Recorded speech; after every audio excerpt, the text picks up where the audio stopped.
जीत बाबू tiger music present मेला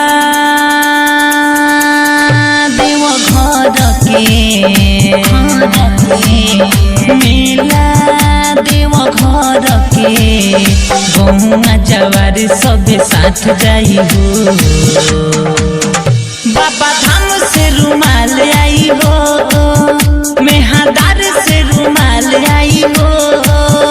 और राज्य से रुमाल आई हो देवघर से रुमाल आई हो बाबा धाम से रुमाल आई हो मेला देवघर के मेला देवघर के गौआ जवार सभे साथ जाई हो बाबा धाम से रुमाल आई हो मेहदार से रुमाल आई हो और राज्य से रुमाल आई हो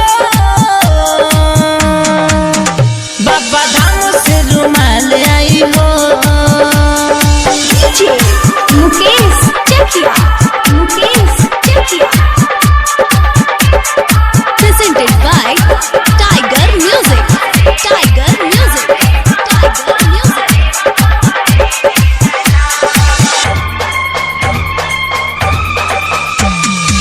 सुनो ना ए हमर सोइया कल व्यवस्था रुपैया चल ना तू देव घरवा पड़तानी तोहर पैया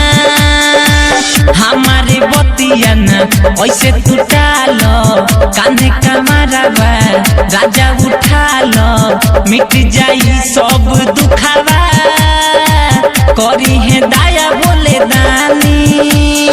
दर्शन पके सभे सुख पाई हो बाबा धाम से रुमाल आई हो और राज्य से रुमाल आई हो मेहदार से रुमाल आई हो देवघर से रुमाल आई हो बाबा धाम से रुमाल आई हो देवघर से रुमाल आई हो Mukesh Chakiya presented by Tiger Music Tiger Music Tiger Music हाँ हाँ गोलू श्रीवास्तव सुदर्शन कइले बाड़े बुक गाड़ी रितेश बलमुआ सुनना लाई द गेरुआ के साड़ी देवारा सुजित बाबू भी जोई है सुल्तान गंज से जलवा उठोई है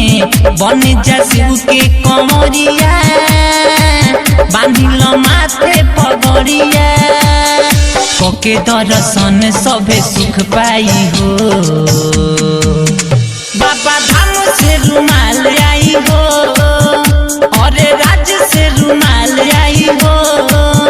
मेहदार से रुमाल आई हो देवघर से रुमाल आई हो बाबा धाम से रुमाल आई हो और राज्य से रुमाल आई हो टेंशन मत ली राजा जी।